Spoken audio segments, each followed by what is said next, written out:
பெற்றோர்கள் சரியா சாப்பிடாம சரியா தூங்காம தன்னோட பிள்ளைகள் நல்லா படிக்கணும் அப்படிங்கிறதுக்காக ஒரு விஷயமும் பார்த்து பார்த்து செய்வாங்க. தங்களோட சக்திக்கு மீறியும் தன் பிள்ளை நல்லா படிக்கணும் அப்படின்னு அதற்கான உழைப்பை போட்டு அதற்கான ஃபீஸை கட்டி காலேஜுக்கோ ஸ்கூலுக்கோ அனுப்புவாங்க. அதுல சில குழந்தைங்க அப்படி இப்படி இருந்தாலும் சில பிள்ளைகள் அவங்க உண்டு அவங்க வேலை உண்டு அப்படின்னு இருப்பாங்க, நல்லா படிச்சுக்கிட்டு இருப்பாங்க, இப்படியாக இருப்பாங்க. இப்போ இருக்கிற காலகட்டத்துல அப்படி தான் உண்டு தன் வேலை உண்டு அப்படின்னு படிப்புல மட்டும் ஃபோக்கஸ் பண்ணிக்கிட்டு இருக்கிற நல்ல பிள்ளைகளுக்கு கூட சோதனைகள் அதுவா தானா தேடி வரும் அப்படிங்கிறதுக்கு இப்போ நாம பார்க்க போற இந்த சம்பவம் ஒரு எடுத்துக்காட்டு அப்படின்னு தான் சொல்லணும். கடந்த அக்டோபர் 28, 2025 செவ்வாய்க்கிழமை முதல் நான் அந்த கல்லூரிக்கு போக மாட்டேன், எனக்கு போக பிடிக்கல, இந்த மாதிரியான சில விஷயங்கள் நடக்குது அப்படின்னு சொல்லிட்டு அந்த 21 வயது மாணவன் கல்லூரிக்கு போகவே இல்லை.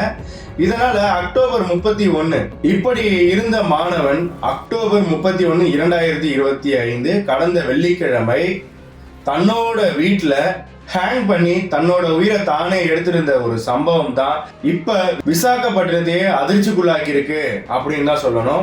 என்ன காரணம், ஏன் இந்த பையன் தன்னோட உயிரை தானே எடுத்து இறந்துட்டான், என்ன ரீசனால கல்லூரிக்கு போக மாட்டேன் அப்படின்றத சொன்னா அப்படிங்கிற டீடைல்ஸ் தற்போது நம்ம கிட்ட என்னென்னலாம் சோர்சஸ் அவைலபிளா இருக்கோ அதன்படி நாம பார்க்கலாம்.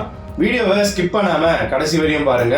நம்ம சேனல் என்ன சப்ஸ்கிரைப் பண்ணாதவங்க சப்ஸ்கிரைப் பண்ணிக்கோங்க, அப்பதான் நான் போடுற வீடியோ உங்களுக்கு உடனுக்குடனே நோட்டிபிகேஷனா வரும். டிகோட் நேயர்களுக்கு எனது அன்பு வணக்கங்கள். நான் உங்கள் ஜோதி பாபு.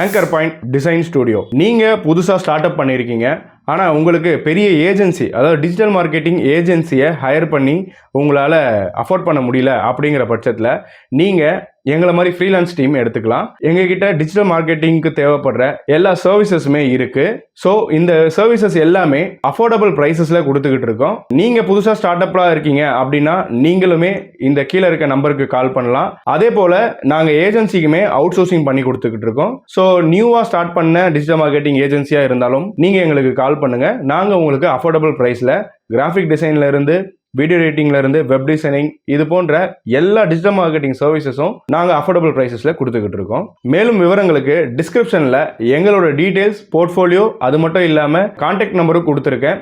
கண்டிப்பாக கான்டாக்ட் பண்ணுங்க.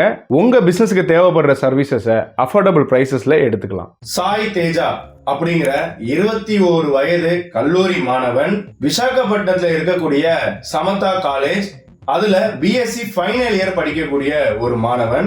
மேலும் MVP காலனியில் தான் இவரோட வீடு இருக்கு.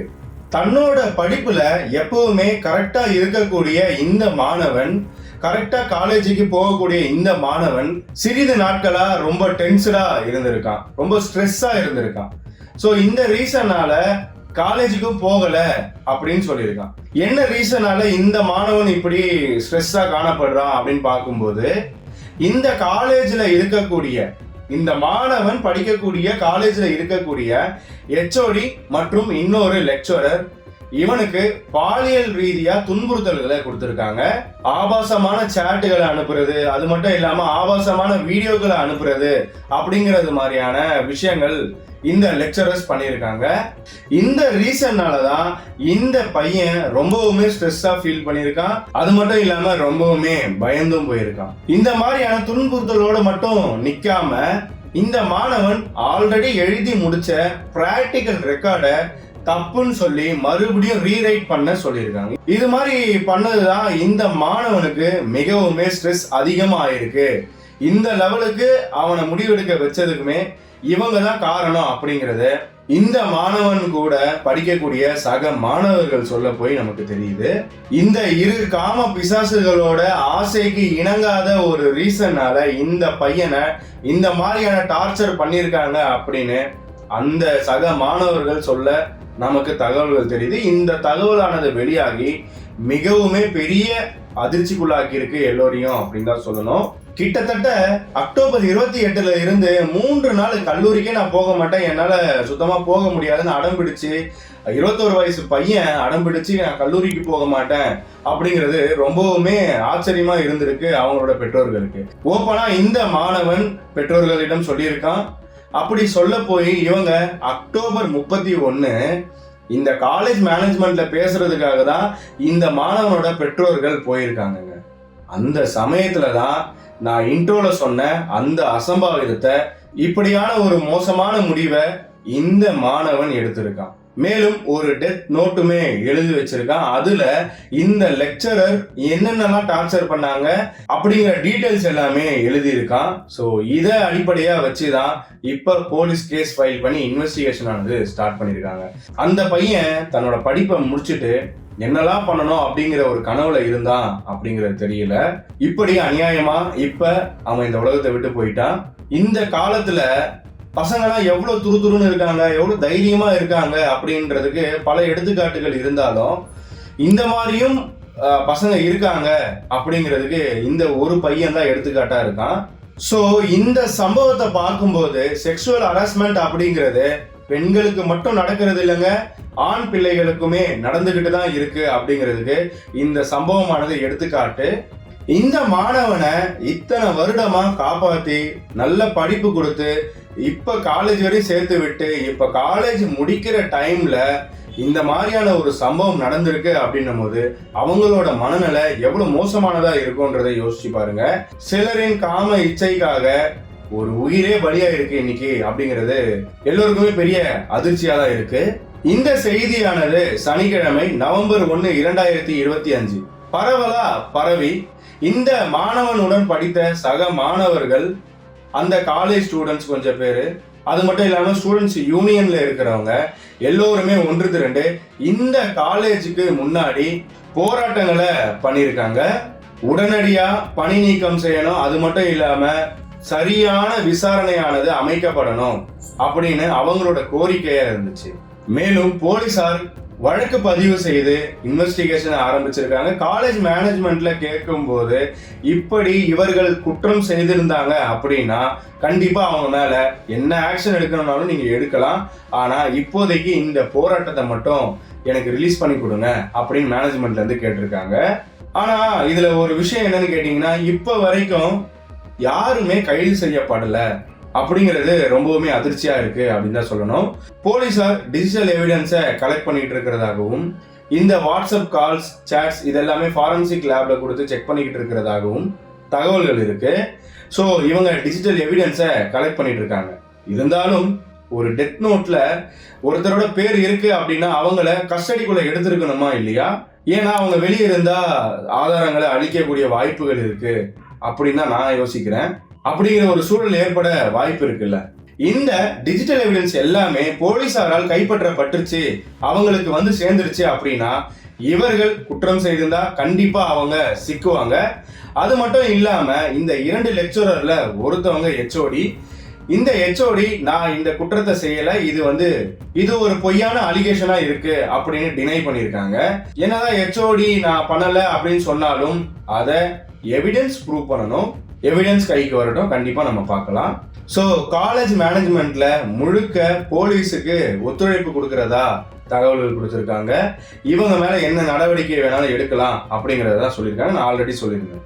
இந்த கல்லூரி மாணவன் சாய் தேஜாவோட ஃபேமிலி அண்ட் ஃப்ரெண்ட்ஸ் இப்ப உடனே இந்த குற்றவாளிகளை கைது செய்யதே ஆகணும் அப்படிங்கிற ஒரு கோரிக்கையில இருந்தாங்க. ஆனா இப்ப வரைக்கும் யாருமே அரெஸ்ட் ஆகலைங்க. மேலும் இந்த காலேஜ்ல இருந்து இந்த லெக்சரர்ஸ் 2 பேரையுமே பணியிடை நீக்கமும் பண்ணியிருக்காங்க. இந்த போலீஸ் என்கொயரி முடிஞ்சதுக்கு பின்னர் தான் அவங்க பணியை தொடருவாங்க, அவங்க குற்றம் செய்யல அப்படின்னா. ஏன்னா மறுபடியும் இவங்க காலேஜுக்குள்ள விட்டா இவங்க காலேஜ்ல எல்லா பசங்களும் எப்படி சேர்ந்து படிப்பாங்க? அப்படியே இவங்க குற்றம் செய்தது உறுதி ஆச்சு அப்படின்னா இவங்களை மறுபடியும் அந்த காலேஜுக்குள்ள சேர்த்து வச்சிருந்தா எந்த பிள்ளைகள் படிக்கும்?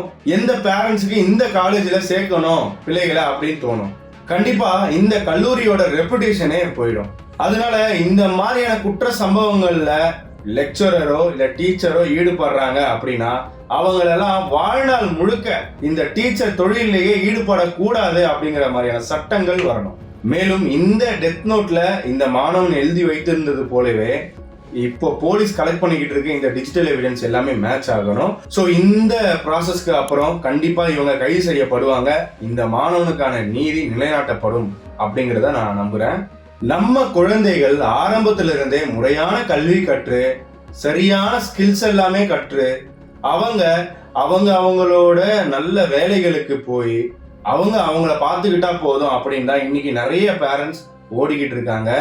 தன்னை பத்தி கூட யோசிக்காம, தன்னோட உடல்நலத்தை கூட பத்தி யோசிக்காம ஓடிக்கிட்டு இருக்காங்க. அப்படியாக ஓடி தங்களோட பிள்ளைகளுக்கு நல்ல அறிவு பெறணும். அப்படி இந்த அறிவு மேம்பாட்டிற்காக நம்ம காலேஜ் ஸ்கூல் எல்லாமே அனுப்புறோம். அந்த இடத்துல இந்த மாதிரியான ஒரு வக்கிர செயல் நடக்குது அப்படின்னா எப்படி நம்ம பிள்ளைகளை நம்பி ஒரு ஸ்கூல் காலேஜுக்கு கூட அனுப்புறது?